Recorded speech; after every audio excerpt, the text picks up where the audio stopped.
Hey guys, in this video I'll show you how to enable or disable the pop-up blocker on Safari on your Mac, step by step. Let's get started. First, open Safari on your Mac. Now look at the top left corner of your screen and click on Safari in the menu bar.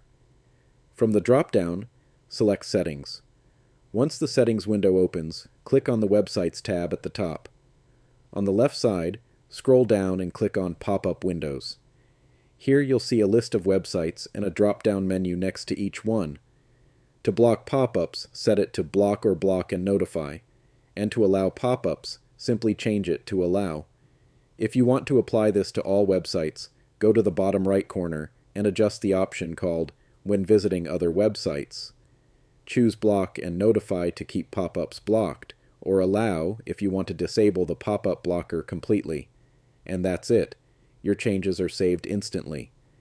If this video helped you, don't forget to leave a like and subscribe for more quick and simple tutorials. Thanks for watching, and I'll catch you in the next one.